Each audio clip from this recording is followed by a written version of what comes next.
This video is for Cuban Americans, especially those in Florida. If you're not a Cuban American, that's okay. You can stick around, but I want this to reach that group specifically. Cuban Americans supported Donald Trump in a major way. You could argue that he won Florida because of Cuban Americans. And I just wanted to check in and show you all how Donald Trump is thanking you for your loyalty. Donald Trump is deporting Cubans in record numbers. Cubans had long benefited from legal privileges unavailable to immigrants from other countries. President Trump has changed that. For example, Heidi Sanchez took her 17-month-old daughter to a routine check-in last April with Immigration and Customs Enforcement in Tampa. During the appointment, federal authorities told her that she was being detained and that her husband should pick up their daughter, who was still breastfeeding. 2 days later, Miss Sanchez, 44, who worked as a home health aide, was deported, and she is Cuban. And that's due in part to the fact that Donald Trump repatriated more than 1,600 Cubans in 2025, according to the Cuban government. That's about double the number of Cubans who were repatriated in 2024. And in the years that Mr. Trump has been president, he has sent more Cubans back than his 3 predecessors combined. I will vote Donald Trump. Hey, everybody come and vote and carry your load to Cuba.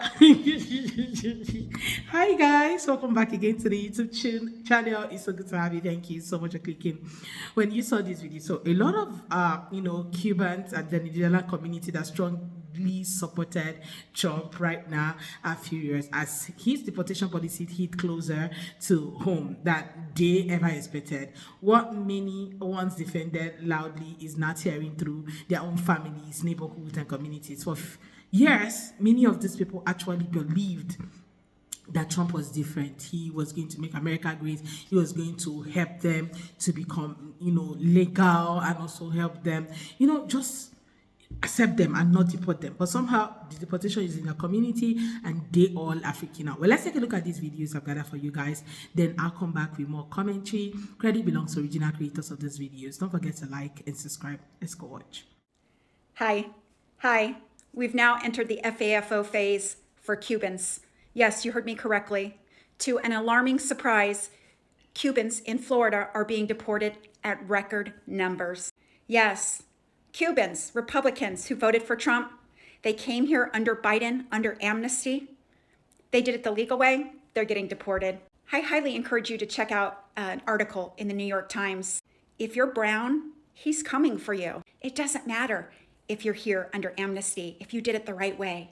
They don't care. So we've now entered this FAFO stage for Cubans. So they're doing it in record numbers in Florida. That's because a lot of them, that's where they live. So if you didn't know, Marco Rubio is Cuban. Yeah, he came here from Cuba. And so they're deporting them right now in record numbers. Remember when he deported Venezuelans and then he attacked Venezuela and captured their president and kidnapped him? And then, said that he cared about Venezuelans?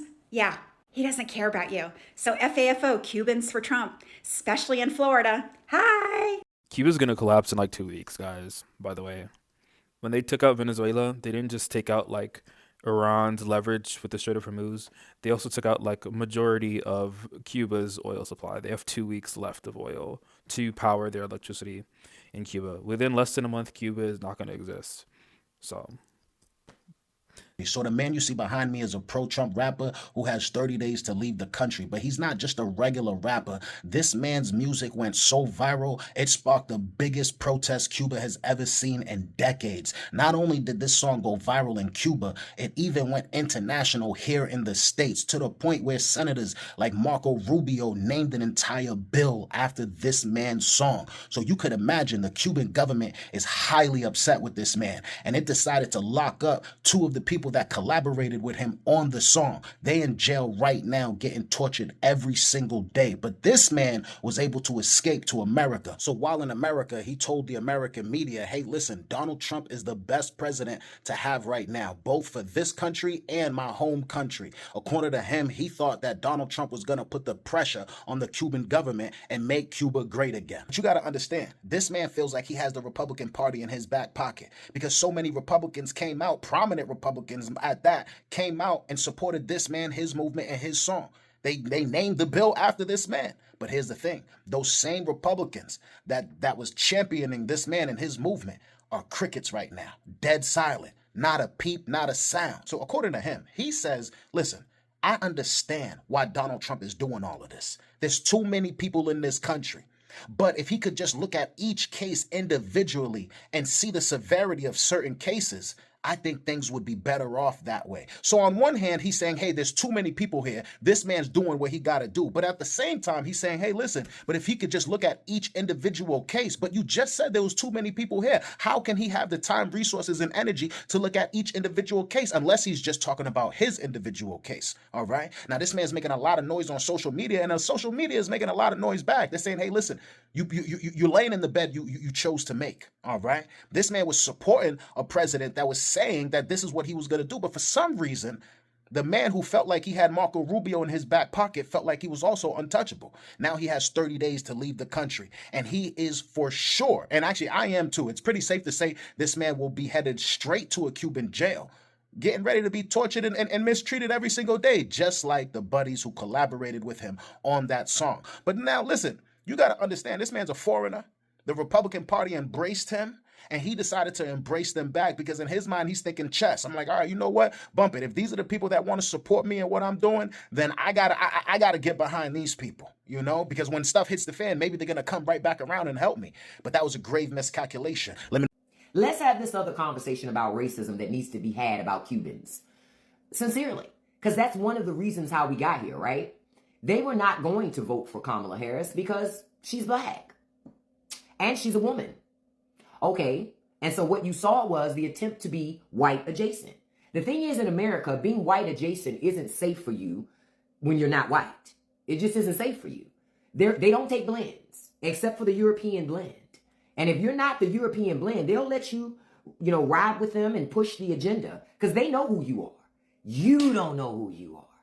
And when you're done helping them push other people out and push other people away, well, you're next because you're not one of them.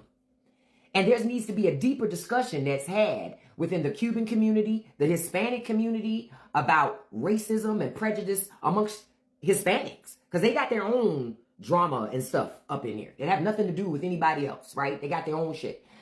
Certain people think they're better than other people. My status is better than your status. It's all a lot of mess that goes on there. But I sit here and I wonder and I go, how's that white adjacent working out for you now? See, one thing that black people understand about America is being white adjacent ain't safe, right? That's not safe. Not if they don't want you there. And Cuban Americans, y'all are learning something too. Stop falling for the okie doke, folks. And it's time to look in the mirror and take a look at the things and the prejudices and the thoughts and the biases that you have. And it's time to have some different Now, deportations are rising, protections are disappearing, the fear is spreading, families are being separated. People, who, have lived in the U.S. for years are suddenly at risk, work permits are being delayed, revoked, or temporary protections are being questioned. You guys know that the Somalis, the TPS was, is going to end by March and all of that. Well, all of them who actually supported this are actually at the verge of deportation, and the same voters who cheer tough immigration policies are now begging for mercy. The streets of Miami tell the story, better than any speech. People are scared to, go to work. Parents are afraid to, drop their kids at school. Churches are full of worried families asking for help. WhatsApp groups are filled with panic messages about ICE raids and deportation notices.